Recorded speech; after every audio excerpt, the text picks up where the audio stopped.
Hello and welcome to the Racers HQ podcast. I'm your host, Matt Murphy, and joining me on the line tonight, we've got our dedicated co-host, Dave Mulvey. Dave, how are you doing tonight, sir? Oh, I'm doing really well. How are you, Matt? Great. I think Matt's going to love it that you got called the dedicated co-host. Man, I was just thinking of that meme. You've been promoted. Exactly. And then we've got Dave's guest, Albert Wentzel. Albert, how are you doing tonight? I'm doing good. How about you? Yeah, doing all right, man. Oh, he's Dave's guest. He's Dave's guest. So if this thing is a flop, it's Dave's fault. And 100%. Yeah, no. And we put the last one on you too. So you want to bring a guest on the show, that's on you guys. I'll own it. But I'll offer that opportunity to anybody on the team. So bring it. Right. Yeah, we got a good show for you tonight. We're gonna let Dave interview Albert and learn a whole lot about some Lemons shenanigans and other car guy stuff. Before we get there, let's do a quick little check-in with everybody. Dave, you drinking anything tonight? I'm drinking a dirty club soda. A dirty club soda? I like that. Is that in a can? Or oh no, that's just a straight up. No, Topo Chico and olives and olive juice. So. I like that. That sounds refreshing. Albert, you got anything? I'm not much of a drinker, so I just have a cold glass of Lake Michigan's finest. That's smart. I like it. All the way from Lake Michigan. I went vodka soda tonight. Pretty boring. Old standard. All right, moving on. Garage updates. Dave, have you accomplished anything in a garage? Not in my garage. Only ham radio projects at other locations, but nothing worth talking about. I like that. I gravity bled my Miata, the 136K Miata, and I couldn't find any friends, so I figured out you could gravity bleed brakes in the middle of the night. I couldn't sleep, decided to Google it, and it worked. Very solid pedal. We'll see if that works at the track, but so far so good. And now I got wheels on the car, and it is, guys, we're real close to going racing, so I'm excited about that. I don't think I'm going to make the Hallett race, but we're going to try to go Comma racing at Hallett on the 30th of June. But I think I am going to get out there to Hallett just to go camping for the NASA event. That's going to be a blast. I think Todd's going to come up for that. I was going to say third-party garage update. Yeah. Todd's got a motor. Congratulations, Todd. So got the car back. Yeah. Cool beans. Aside from Albert, that, that's about it. Albert, you got any garage updates, or is that going to be our whole podcast? Well, just doing a little rewiring on my race car, but if you want to save that for later, that's fine. Yeah, we should save that for later. Before we move on, I want to give a big shout out to our buddy Eric. He pressed the turbo button on his PC and got this crazy spreadsheet built based on our fantasy GP league, and he's got all kinds of stats, man. I don't know, Dave. Do you find that stuff valuable? He's been flooding the zone with all kinds of stats. I love reading it. Fantasy sports is very much an all or nothing game for me, and this year I decided nothing. I've tried 2 or 3 different F1 fantasy leagues, always with really good friends. So you would think that part of it would make it fun. But I find that it's pretty frustrating when you miss a week and you don't, can't recover from it. So I refrained, but I do follow quite a bit. I enjoy the analysis on the secret TARP racing chat thread.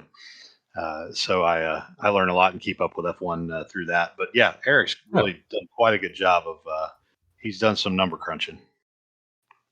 Yeah, like he does a lot of stuff about value to points, right, scored in the fantasy league, and he's got some hot takes. I think Ferrari's a pretty good team, but we're not going to give away all the secrets. But man, this guy goes down the rabbit hole. Even on the like extra question, the bonus point question, he's got all the stats for your safety cars, likelihood, and all those things. So offhand, I'm sorry.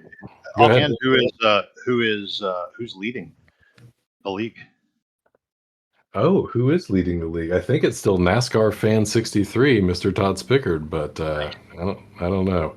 Let's do this. Let's move on to our special guest, and I'll chime in the middle there once I've got some more stats for you on who's winning fantasy GP. But But yeah, check us out next year if you didn't get a chance to join this year, or just join now. I don't care. Mark joined in the middle of the year. He doesn't care. He can kind of go race to race. But anyway, moving on to actual content. Dave, thanks again for 2 weeks in a row bringing a special guest from your realm of motorsports. And why don't you go ahead and get him introduced, and let's hear all about Albert. Yeah. So, Albert, thanks for joining us. And really, if I'm bringing somebody onto the podcast, it's because I want to hear more and learn more about what they've got going on, and or maybe some history that I don't know and things like that. So, Albert and I have been pretty good friends for quite a while, many years of Lemons racing, and trying to think of when the first time, Albert, you remembered this better than I did. We just spent the weekend. Albert and I were both crew, or rather, call that course workers. I didn't want to say corner worker on the BBORR because there's no. So anyway, Albert and I spent the weekend at the Big Bend Open Road Race the other day, working the course, sitting on a ranch gate. So if you don't know what I'm talking about, rewind to the last episode. Mm-hmm. And so I remember we talked about this, Albert, but when did you and I first meet? It would have been 2016, year of the Rambler, traveling around the world. Yeah. And so basically, well, it's this podcast, as much as I'd like to say it's about Albert, it's really about the Rambler. So, Albert, do you want to talk about the Rambler in the zeitgeist of Lemons and where the Rambler fits into that? Well, it's, you really got to go back to the original pass around car, the K car, back in, what was that, 2013, The where they K it decided that they forward? were, yeah. So, NSF Racing built that one, and they decided they were going to pass it all around the country. And, I want to say it was a rousing success and just an utter disaster all at the same time. I mean, the thing, Yeah. it was something like 37,000 miles that thing put on, and it, went through like 10 engines, multiple transmissions, almost killed 2 people. It was, I mean, it's epic legends. I mean, you almost Mm. got one guy killed in the desert when it's 100 and some degrees. Another person almost froze to death trying to get the last race of the year. And so NSF decided that they were going to do it again. And they had bought a bathtub Nat, and they were mounting it on I believe it was a C5 Corvette chassis. Oh, okay. And it showed up to the first race at Barber. And from I had signed up to do an arrive and drive in Arizona for that. And there's kind of a long story to that one, but I had signed up to drive the Nat, and then the Nat got totaled at at Barber. So everybody, all these teams all around, were like, "What are we going to do? What are we going to do?" And Corey Dickman stepped up and said, "Hey, why don't we just send send the Rambler?" Corey. So yeah, absolutely, the guy's a legend, and Yeah. good friend. And he just decided, he loves to build cars, and this thing was just taking up room, and it was in the way of his next build. So he's like, "Hey, why don't I just send this down the road?" So you ended up having Sasha and Roy flew out to Corey's house, picked it up, and drove it to the first race in Arizona, which was where I drove it, and it was And completely stock. and this is a 61 Rambler, right? Yes, 1961 Rambler Classic, 4-door sedan, and we had the race, and the race was fairly, uneventful. It was an interesting experience. I got to meet a lot of people I've never met before. It was Hmm. my first ever, I guess you would say, West Coast race. Okay. And from that point on, during the award ceremony, Sasha and Troy had to take off because they had a flight to catch. So Rambler disappears during the event. While we're having our award ceremony, and next thing you know, it's breaking down somewhere in Texas, and that's where Dave comes into the story because Dave had to rescue it. Nice. Yeah. So from my perspective, so this was that 2016, you said, right?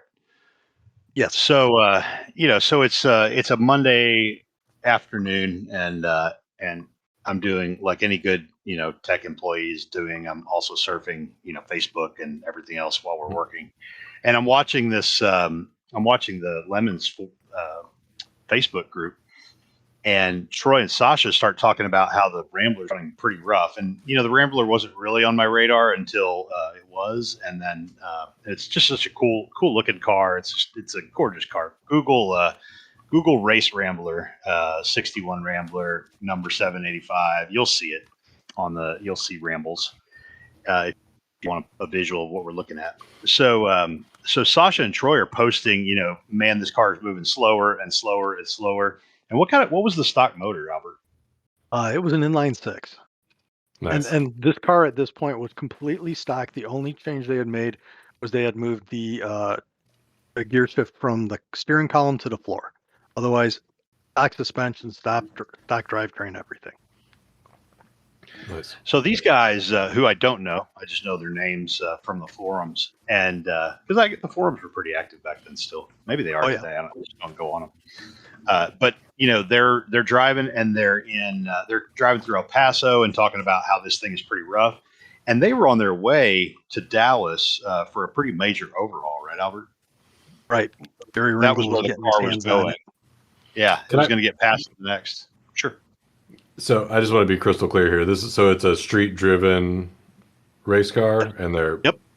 Okay. Just want to make sure we're clear here. So they're just driving it from idiot's house to idiot's house, Exactly. and handing it off. Okay, perfect. Exactly. Now the K car, was that trailered or was that driven around?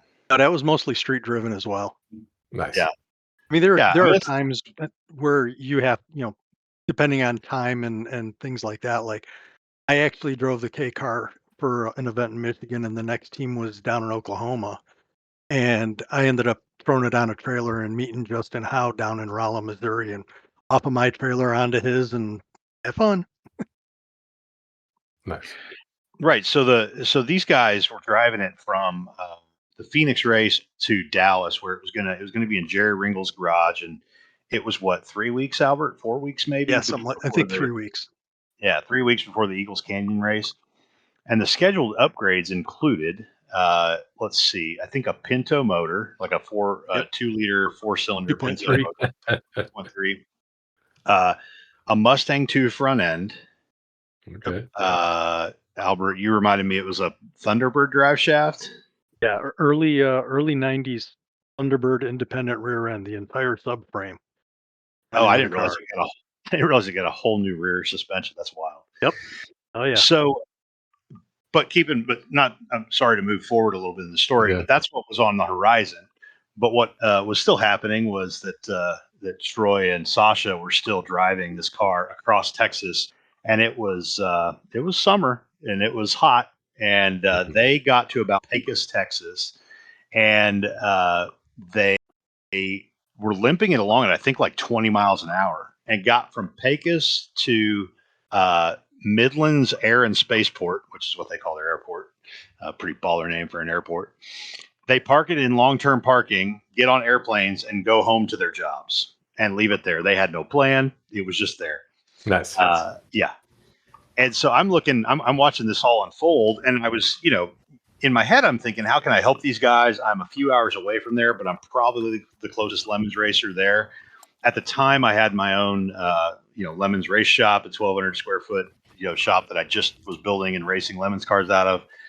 And I thought, well, if they can make it here, or if I can meet them up in Abilene or something like that, maybe I could bring it and have a place for it. Well, they got it to Midland, got on an airplane, and left. At this point, I was coordinating with Jerry Ringel, and I told him, man, let me go get it from Midland. I'll meet you, because he wanted to get it to Dallas. I didn't understand the urgency at the time, but he had 3 weeks to get all of that other stuff done, right, before the Eagles Canyon race. Spoiler alert, we were thrashing on it all weekend at ECR. But basically, I went and got it from the Midland airport. My buddy Tyler Tanner, he had a dually and I had a trailer, and we went and drove down there. We pulled into the airport, got our little parking ticket, drove in. They had left the parking ticket for the Rambler up there in the visor, and it was rough. It barely got onto the trailer, right? I mean, it was not, but it got on the trailer and under its own power. We drove to the airport exit, and we handed them the ticket that we had taken when we came in, paid the toll, paid for 30 minutes of parking, and it really was only there for about, I think it might have been there for a day when we went and got it, but we might have gotten it that night. I forget. At any rate, went and snatched it out of the Midland Airport. Met Jerry in Sweetwater, I think, which is about 3 hours west of Dallas, and he took it from there. So, fast forward to, I guess this is still my part of the story because Albert wasn't there for this weekend. Yeah. So it goes to Jerry's house, and meanwhile, man, I just fallen in love with this car. This is so cool, and I can't wait to race it at Eagles Canyon. So we go. I drive over to Eagles Canyon. The car is certainly not ready to race on Friday night. It was certainly not ready to race at the Green Flag. I don't remember what all was going on with it because I was kind of letting those guys handle it. I remember beating a panel on the sidewalk for a transmission cover, because they had put in a whole new transmission and everything. Mm-hmm. So, long story short, we ended up racing that car at Eagles Canyon about 4 laps. The final event of that race and getting it on the track was that got it all done. The Eagles Canyon group was really happy to let us use their shop, and that was cool, which couldn't have done it without those guys. But we didn't have any lug nuts. Like, nobody thought to bring lug nuts for these brand new suspension pieces, right? So I looked over at Corey's rental car, which was I think a Nissan. And I was like, I'm just curious, would those work? Because they were talking about I think they were metric bolts or something. Mm-hmm. I said, yeah, would those work? So we took the lug nuts off of Corey's rental car, and he turned 2 laps. I turned 2 laps, and then the race was over. So I don't remember if there was a trophy won at that one, but it doesn't matter. It was an epic story. So from there, I don't know exactly where Rambles went. Is that when it made its way up to you, Albert? Well, I believe it went back to Jerry's shop for a little bit to get finished up and get it ready for the road, because then Steve McDaniels hopped in and drove it all the way from Texas to Chicago. Wow. And he dropped it off at my house because I lived the closest to Eric Rude, and Steve had left his Jeep over at Eric's house. He's like, I'll just drop this off by you, and then, if you don't mind taking me over by Eric's house so that I can hit the road. I'm like, yep, no problem. And so now this thing is in my driveway, and I'm like, okay, this whole thing was an accident. You're dropping it off at the wrong house. It's got to go to somebody else, It's supposed to go to Tad Adams. He's going to be working on it and getting it ready for the next team, because the next team is Matt over at Silent But Deadly out of Pennsylvania. And it's got to get to Michigan for the race. So it's like, okay, well, we've only got a week. And when we got it over to Tad's house and took a look at it, we're like, man, this thing needs so much work. And, Gary had such a short time frame. And we're just looking at it and we're like, the piece that they put for the firewall was not sealed to the firewall at all. There's a 1-inch wide opening that's about 12 inches long. I can stick my fingers in. This is not good. So we ended up cutting all that out, took the transmission tunnel out, and had to redo all of that. And we only had a couple of days. So, we whipped some stuff up real quick, welded it up so that it would pass tech, and sent it on its way to the track. And for doing all that work for them and stuff, they're like, hey, we're going to let you take a stint in the car. I said, okay. Well, I was racing my cousin's Monte Carlo at the race, and I'm out on the Monte Carlo, and the guy driving, Randy, was driving the Rambler, and he dive bombed me into 9 and plowed into the side of the car. So I go to I self-report because I'm a good guy. So I go to self-report to the penalty box, and they're like, why are you here? And I'm like, I got hit by a car. And they're like, do you know who hit you? I said, yeah, I got hit by the Rambler. And Eric Rode looks at me, he goes, hang on, I'll be right back. And he goes and gets a video camera, and he comes back and he goes, so why are you in the penalty box? I'm like, yeah, I got hit by another car. And what car? Rambler. You mean the same Rambler you've spent the last week working on? Yes, sir. Nice. I thought for sure that was going to make the wrap-up video, but it didn't. No good deed goes unpunished. Exactly. Yeah, that's awesome. So then, it spent the rest of the summer going around, and I just kind of lost track of it. It wasn't, like you say, it's not on your radar. It was fun, kind of thing. And then realized that was the year of the 10th anniversary race. Mhm. And as summer was going by, I realized nobody had claimed it for the 10th anniversary race. And I'm like, well, you can't let that happen, So I said, well, if nobody else is going to take it, I'll take it. And I was racing for a team called White Trash Racing at the time, and we had our own car there. But every now and then, I kind of like to do my own thing on the side. So I actually, when I do that, I use the team name White Trash Racing's Redheaded Bastard Stepchild. So the Rambles was entered in that race under that name, and I had Corey Dickman flew in. I think he was the first one I picked up at the airport, and then you, Dave, I think were the second one. Mhm. And then the morning of Friday morning, we picked up Frank Thomas at O'Hare while we were towing the Rambler. We just pulled into O'Hare and picked him up, hopped him in, and then drove to Michigan, where we had a good race. Dave had a little incident at the start of the race. He had a four So off, which so was have we said entirely my fault. well, we'll get to that. Trust me, we'll get to that. But but no, Gingerman is a great track. So it's on the western side of Michigan, not far from Lake Michigan. Beautiful country up there. I mean, I guess it's across Lake Michigan from like Road America and those kinds of places. I mean, sort of. I think of it all as being just up there, right? Yeah, But yeah, gorgeous track. It's probably about the length of Hallett for our listeners familiar with about 2 Hallett. miles. Mhm. Yeah, it's it has kind of the same feel. Hallett has a little bit more elevation change, but a great track, beautiful track, and it was a lot of fun to be there for the 10th anniversary race. So it was Frank, Corey, me, Albert, and I've got in my head that Anton was with us too, or did he have another? I want to say there was a fifth driver, but for the life I of me, think it was Anton. I'm old. That was a long time ago. Mhm. I think it was Anton that I met. Anton was definitely there. That was the first time I'd ever met him for sure. And I could be wrong, but it might have been right when he and Sophie got married. I'm not sure, but anyway. Um, so yeah, it was a good time. So let's talk about how Rambles drove after all these upgrades. Uh, so I spent a lot of time racing with property evaluation racing, which I know Matt's got a bit of a stint there with them. Yeah. They are big fans of the Fox Body Mustang, that platform, the Fox platform. I raced the Fairmont station wagon, which just hauled ass a lot, and it was a very fast and pretty well handling car for what it was. Right, I would say that Rambles handled a lot like that car did, but with like a third of the power. So if you could get her going, she really handled pretty well. Um, and man, so that Saturday afternoon, I was kind of getting into the groove.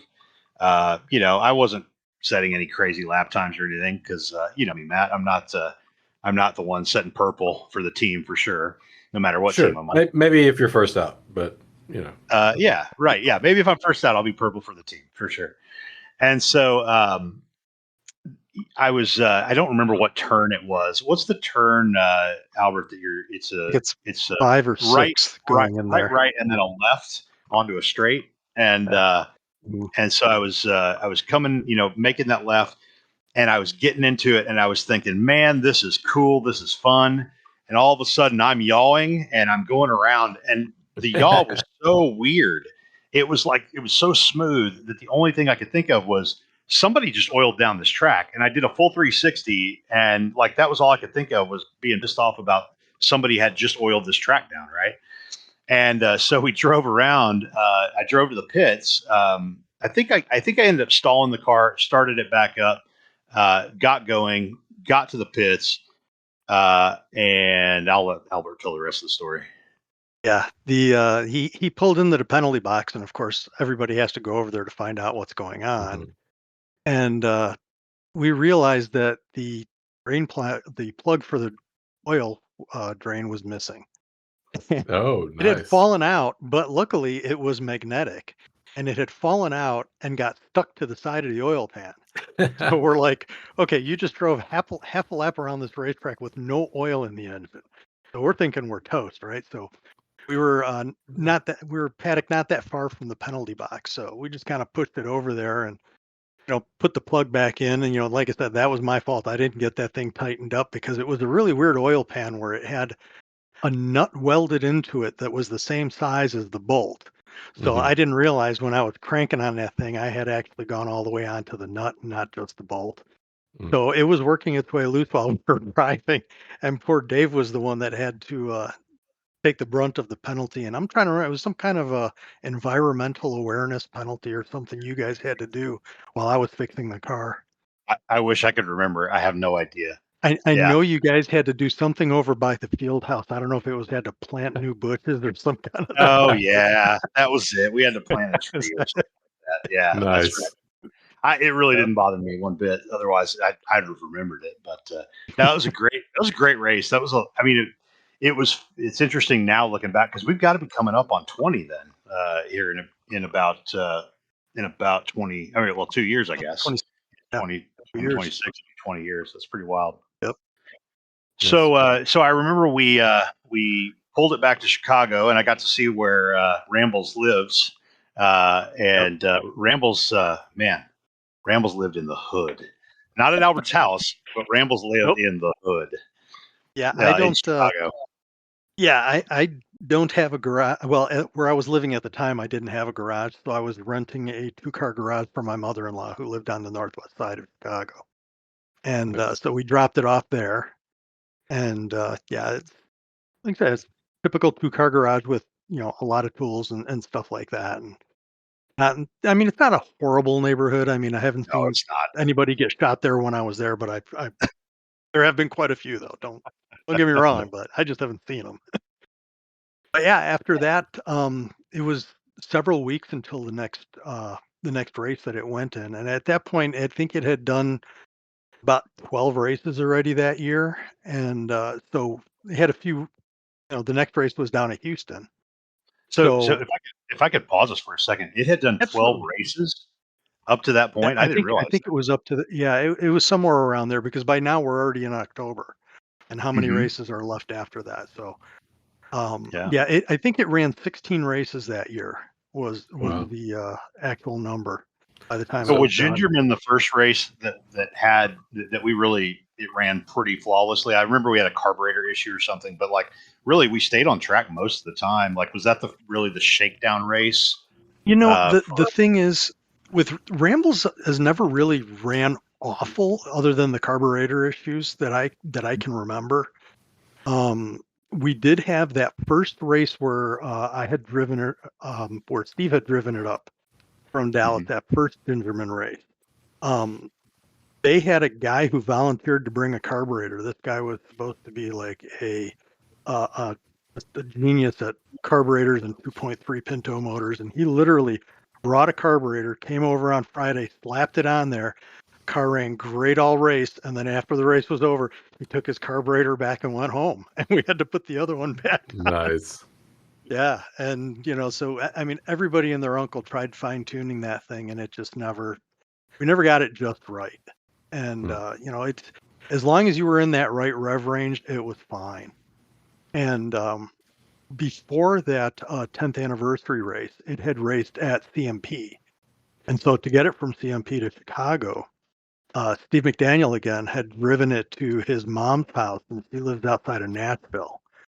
So I flew down to Nashville, and it was like 95 degrees out, and I drove that thing home from Nashville. And I mean, it's your typical race car. It's loud.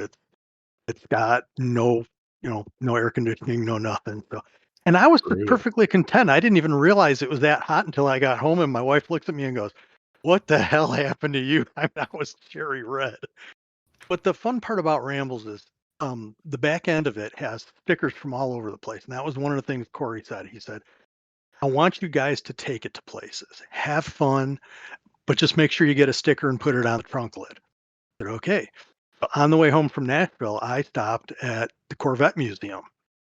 And so I have some great pictures of it outside the Corvette Museum with the big tower that's out there and everything.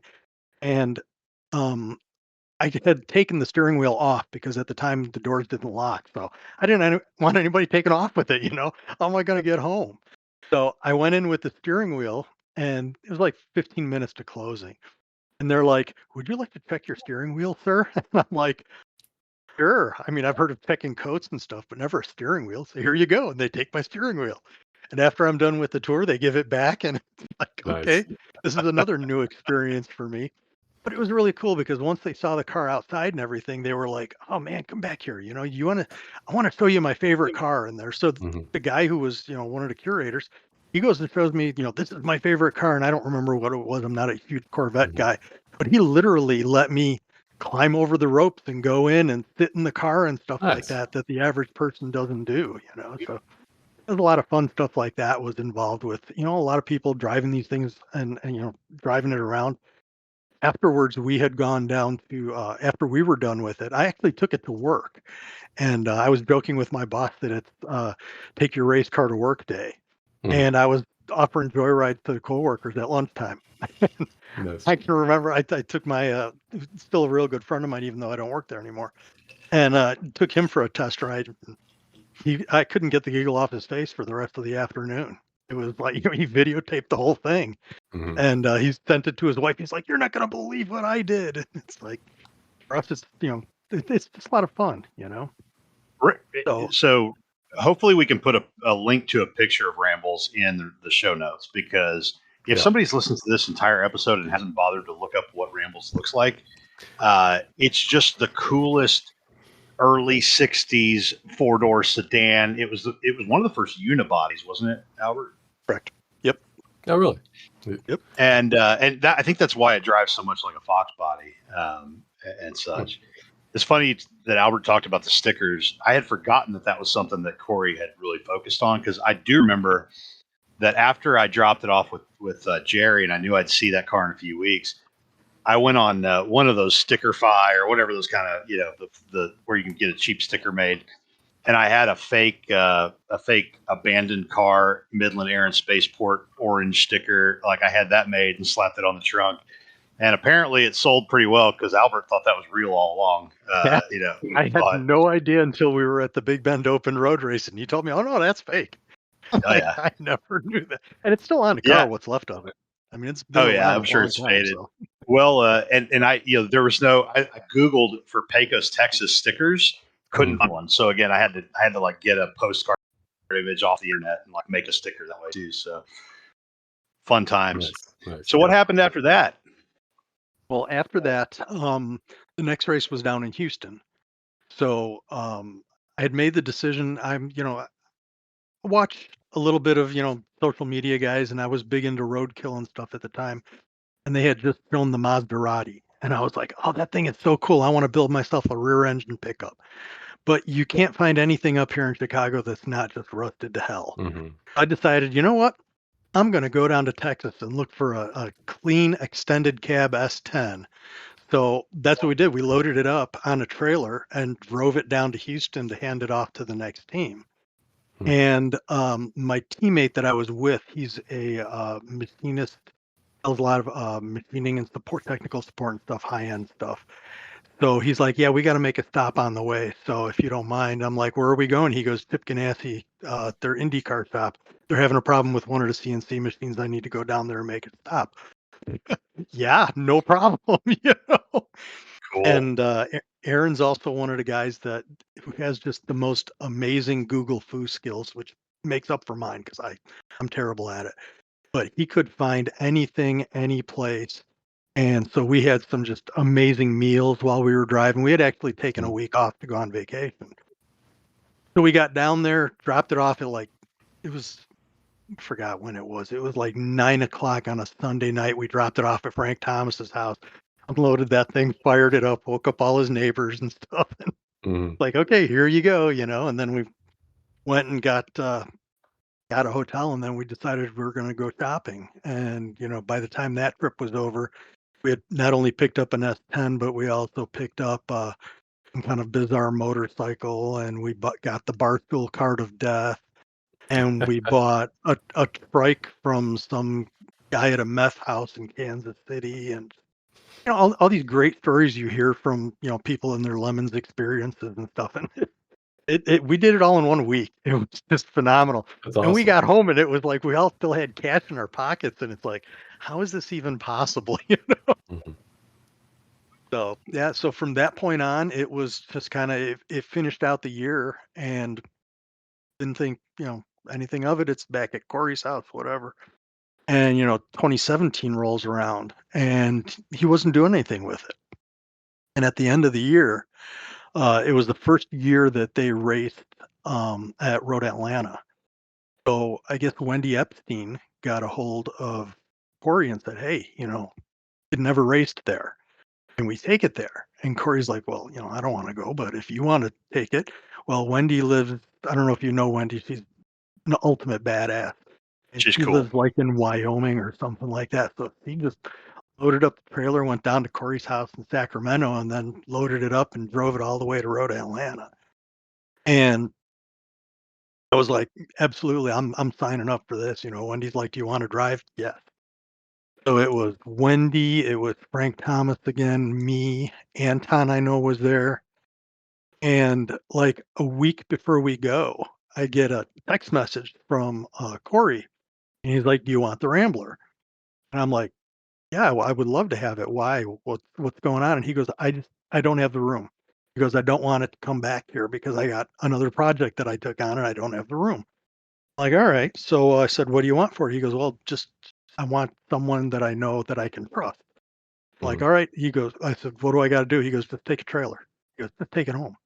He goes, "I'll mail you the title." I'm like, all right. So here I am. Now, I don't know if you guys know what that first Road Atlanta race was like, but oh, it was just miserable. Is It this a snow snowed, race? it rained. Oh yeah. Oh I yeah, we mean, were there. It was bad. I went through, I ended up buying a set of rain boots and 2 sets of shoes that I just ended up throwing everything away. I mean, it was just awful. And then when I went to pick up the trailer from U-Haul, it was a solid block of ice. I'm like, "How am I gonna get this car on there?" Mhm. So eventually I got it home and it was, it's like great. The end of 2017, 2018 is going to be it's a phenomenal year. We're going to be doing great. And the first race we had was in April at Joliet, and that carburetor issue just picked up big time. And it it rained really bad. We had 6 different drivers. 3 of them raced on Saturday. All 3 of them spun out, and 3 more of us drove on Sunday, and I was the last one. And when I couldn't control it, I'm like, "We're parking it. This is done," you know? Mhm. So, um, I was very lucky at the time that I worked for a metal fabrication company that was run by a couple of gearheads, and they gave me a spot in the shop that I could work on my cars, and I could store cars there and stuff like that. And I was actually in the process of starting to work on that rear engine S10 project. We had, we've got the drivetrain all set up and everything, and we've got the truck and it's stripped out and everything. And then we had this monsoon storm that created an electrical fire at work, and I lost my shop space. It's like, Oh okay, well, I no. still have my storage space for the Rambler at least. So a couple months later, they made the announcement the company was going out of business. And now it's Mm. like, okay, now what am I going to do? So no job, no storage, no place to work on it anymore. We went back to the city and sat in the garage, and I've been tinkering it with it off and on ever since. We actually had one Class C at Road Atlanta, so of course we got the obligatory bounce up to Class B, and we're just like, we're never going to be competitive in this, fairly heavy car with a 2.3 in it. So when I asked Judge Phil for a residual, I said, I need to upgrade this. What are we going to do? So my first thought was to get a turbo 2.3 out of a Super Coupe, but then I'm more of a fabricator. I'm not, I'm not good with diagnosis and stuff like that. And I've never run a turbo before. I had no Mhm. idea what I was getting into. Somebody gave me one. We rebuilt it. Had the crank ground, had the heads done, and everything. Can I ask a I quick was just question like, about this?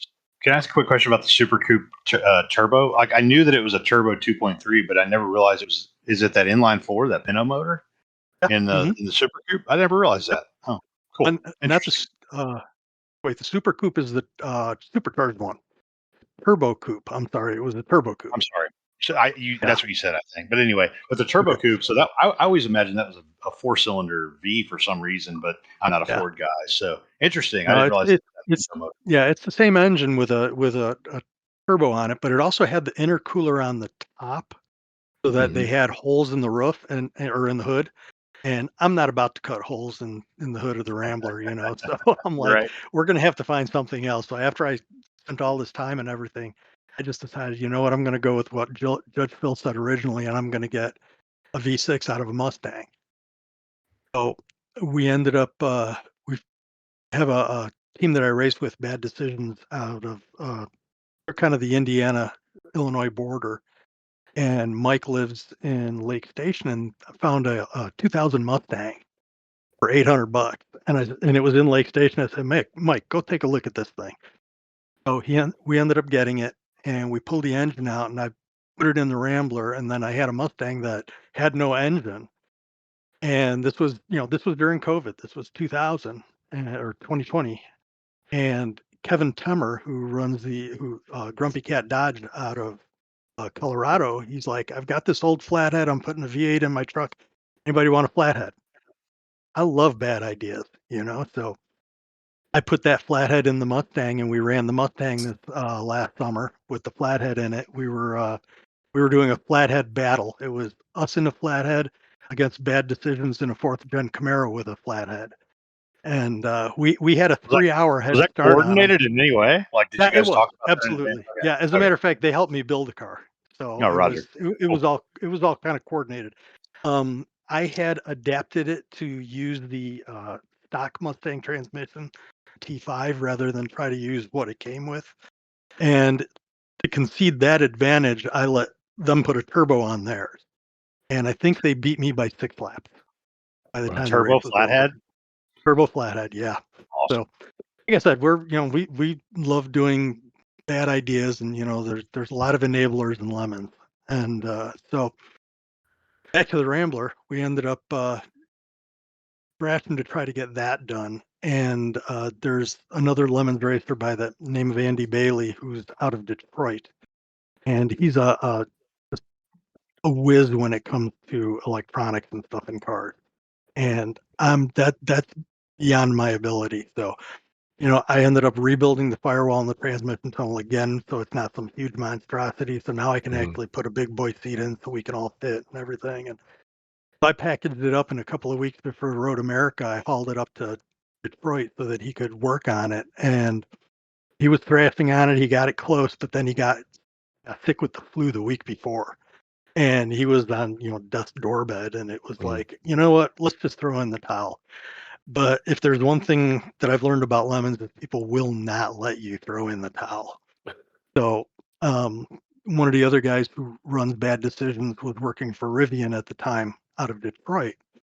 So he's right by Bailey, and he had his RV up there. He was staying in his RV during the week and then coming home to Chicago on the weekends. And he's like, you know what? He goes, I'm going to swing by and pick up the car. So he got a U-Haul trailer, picked up Rambles, and brought it to his house in Moni, Illinois, our south suburbs. And then he brought it up to Road America, and then just like the entire community. We were in the first garage right next to uh we were right next to the penalty box, and Timber and oh god, I can't remember the other guy's name. The guy with the crest Dave Carpenter. Is that right? I think. Yeah. Yeah, so we were right next to them. And I mean the entire you couldn't turn around without somebody coming up going, what do you need? What do you need? What can we do for you? So we finally we got it done enough to pass tech Sunday morning, and I got to take it out for 3 glorious laps at Road America before we ended up coming across. I was driving and I came across Chris had just crashed Anton's Volvo, Mm. and I remember being stuck and crawling at like 2 miles an hour and thinking that looks like the roof of the Volvo. Please tell me it's not, because I knew Chris was driving it. And yeah, when I drove by and saw what that thing looked like, I'm like, you know what? I need to get the hell out of this car. It's Mm. like my mind is not where it needs to be as a driver. So I got out, and obviously took a while to get everything cleaned up, and we strapped in the next driver, and Derek went out. He was supposed to go out and do 10 laps. He came in and he's like, I forgot to count. So he did 7. And I said, well, let's pop the hood and make sure everything's okay. And the passenger side front, the inside of the wheel was just covered in brake fluid. Like, you know what? Let's just park this and live to fight another day. There's only a couple hours left in the race. So right now it's in the garage. Decided we're going to do a complete overhaul of the wiring because there's all kinds of issues with it. We really kind of cobbled the engine management together. It's running micro squirt and there's wires all over the place. So we're going to fine tune everything. We're going back to Road America. We're going to have, the car's going back to Road America. There's no guarantee I'm going to be there because I'm going to be a grandfather like the week before. So, and it's going to be my first. So thank you. So I told my daughter, I said, I might have to go to the race. Corey's actually flying into Chicago. He's going to pick up my truck and trailer in the car and take it to the race. And if I make it, I make it. All I want is the last in on Sunday. It'll be a good time. Awesome. So, awesome. So then, from my perspective, I don't know how many years have I been egging you on, Albert, to bring Rambles down to Texas. Yeah. Well, when my parents moved to Texas, that was when I first heard about the Big Bend Open Road Race, and that's 20 years, maybe something like that. And I can remember at one point we moved. My sister was living in Arizona, and we're moving them to Texas to be closer to my parents. And I can remember I was driving the U-Haul truck, and I'm towing the trailer behind it, and all of a sudden I realized, hey, I'm on 285. This is the Big Bend Open Road Race right here, buddy. So here I am. I'm carving corners and stuff with the U-Haul towing a trailer. And at our next fuel stop, my sister comes up to me. She goes, "What the hell were you doing back there?" I said, "You realize that's a racetrack, right?" And she's like, "What are you talking about?" And we were actually in Sanderson, and you could see the signs because the race was the next weekend. And I'm like, man, we missed it by 1 week. Ever since then, it was like, I need to get back there. I need to figure out how to do this. And that was the plan. We were going to do that this April. And unfortunately, we've had some issues, some personal stuff that, my parents, we had to take care of, and we had to get them moved and stuff like that. So it kind of really messed up our schedule with what we're going to do. So right now, the goal is we are going to run, Road America the weekend after Labor Day. And then we're going to try to get down to the Big Bend Open Road Race and run it in October. What? This is news to me. This is news. Well, I was talking to Randy when we were down there picking up our courseworker stuff, and he said Randy Archer. Randy Archer he runs the Big Bend Open Road Race. Yeah, and he actually looked me square in the eye. He goes, "You better bring that thing down here because I'm holding a spot for you." So it's like, okay, nice. I'm like, if you're gonna, I'm gonna try. And I came back, and the thing is, that's right around the same weekend as my wife's birthday. So it's like I really shouldn't, but when I came back and told her about it, she was like, "You need to go." And I've been married to like the greatest woman. I mean, it's been 39 years. He has absolutely no interest in cars. He's never been to a race, nothing.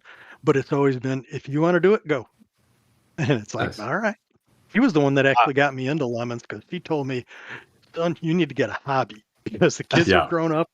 You're not doing anything. You're not going to sit around the house. You need a hobby." And it's like, all right. So I found. Well, I am thrilled. I'm thrilled to hear this because number one, I think it'd be rad to have a Lemons car in the Big Bend Open Road Race. Number one. Number two, that Lemons car is just super cool on its own. It's just a cool car. It's going to be a crowd favorite. The Big Bend Open Road Race doesn't have enough cars with character. It's a lot of stock looking Corvettes and Mustangs and things like that. So she's going to be a crowd pleaser. I'm looking forward to it.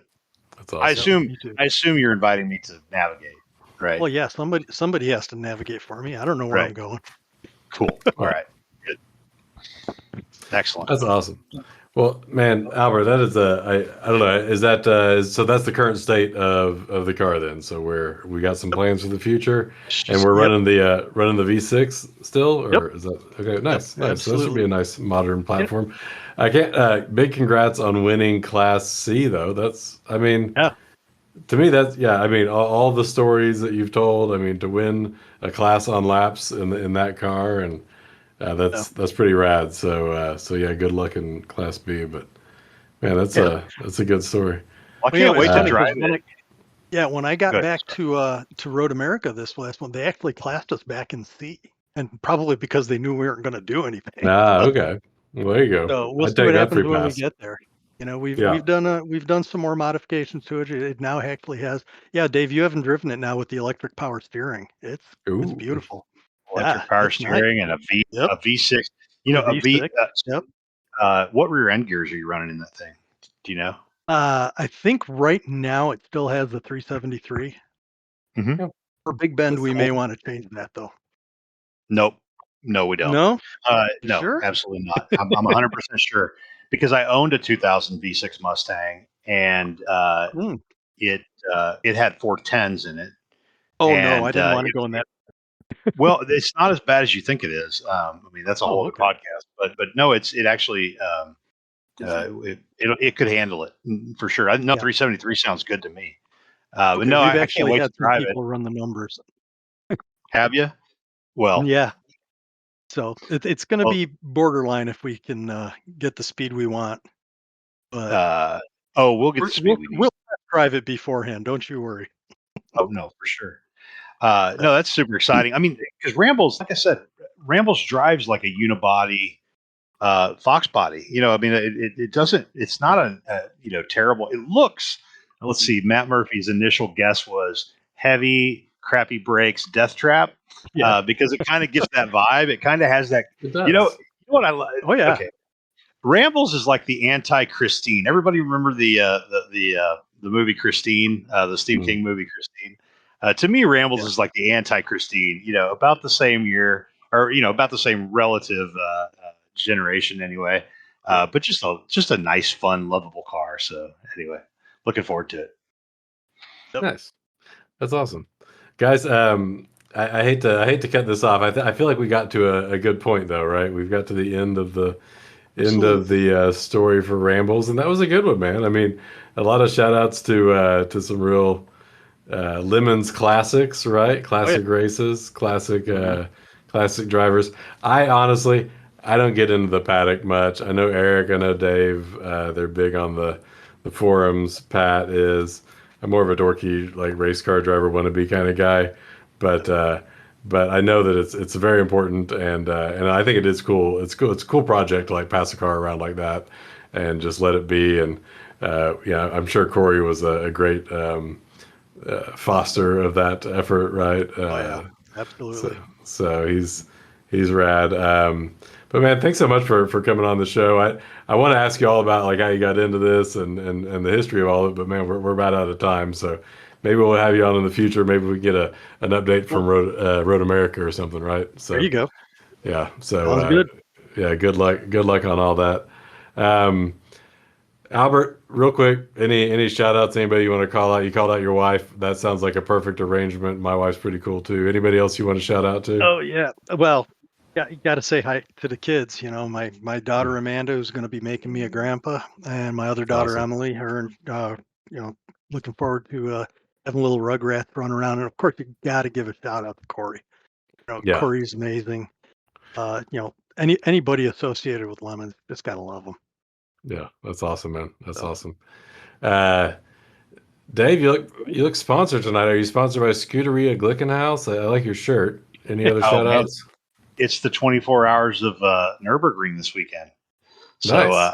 I'm hmm, repping the Scuderia Cameron Glickenhaus, who will be racing. The big race will be to see if in first or second in their class because they can't go any worse than that. There's only two in the class in the Okay. SPX class. So they have plenty of class wins, and usually the fields are about that size. So we sometimes we love to clown on that team, but it is kind of cool to see an independent manufacturer go do the thing. And we had tarp racing on the side of the Glickenhaus Le Mans car. That was a lot of fun. So we had to trade out. The deal was you had to buy something from their store to get Mhm. the name on the side of the car at Le Mans.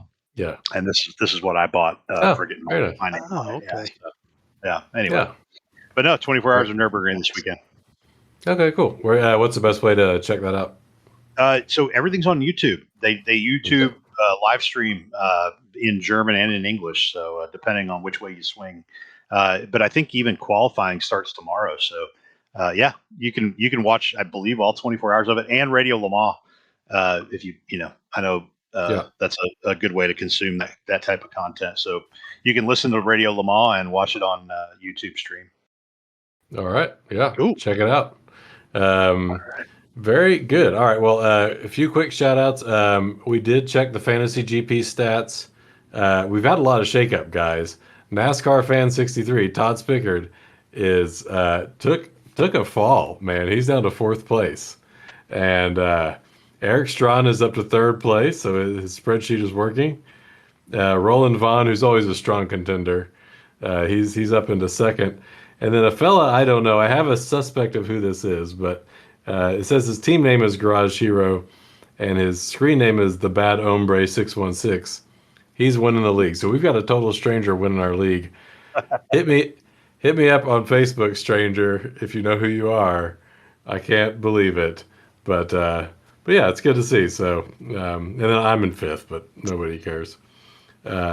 And then finally, I wanted to give a shout out to our Discord, because we kept talking about where we could find pictures of the Rambler, but they're right here on our public Discord channel, where I'm talking crap, acting like maybe I know how the brakes feel. But anyway, I'm excited for this car, though. I mean, if it really is like a nice unibody with decent infrastructure and a nice V6, that's a real challenger. I think the 6-cylinder is the sweet spot for Lemons 24-gallon, 2-hour and 15-minute pit stop life, right? Like, you're not gonna be able to do that in a V8, and you're too slow in maybe a K series. You might be able to be fast in a K Miata, but I don't know. Aside from that, it's really good news that they forgot to put it as a Class B. So if Ramble stays Class B, that's awesome. Oh, you guys can own Class C with that car, I feel like. Yeah. So right on. Good stuff, guys. Well, thanks so much, everybody. Like and subscribe, rate and review. I do hope to see everybody at the track at Hallett in mid-June for the NASA event. And so we'll see you there. Bye, everybody. Hang on. Oh, we forgot something. Hang on. What you got? Does Albert have anything for the Get Hype playlist? Oh, the Get Hype playlist. Sorry, Albert, real quick. When you're headed to a race, do you listen to anything to get yourself excited or calm down? It's funny that you should ask that, because I was thinking about it. It's like, I find that I usually turn the radio off when I'm driving. Yeah. If I do want to get myself hyped up, I'm usually like Metallica or something like that. Okay. Fuel for Metallica is usually something that gets me going. All right, there we go.